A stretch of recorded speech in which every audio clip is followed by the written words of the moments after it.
All right, on today's episode of Python Papi, we're back inside our Unreal Engine project. Let's have a look at what we went over today. Did inform me that we still had a few more corridors to put our torches in. So this is one of the last ones. You see, we got this entire side done here. What we have to do now is do this side, and I think there should be about two or three more. This one side right here took long enough, so I'm not going to do any more right now. If I do finish it, it'll be later. I think I have about three or four more corridors to do. Then we'll be done with that. Then we'll be done with building. We can try to introduce our learning agents into the Unreal Engine project like we planned to initially. That was just a quick update.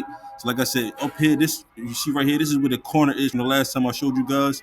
So this is where the corner started, and this is that entire blank wall that we didn't add any torches to. We're just gonna do it down the corridor wall. So we're just gonna finish this wall out down this way, and we'll be done in this section, and we can move on to another section. So that was just a quick update. Of course, I will keep you posted every step of the way. For now, this is the Python Poppy. You guys stay Gucci.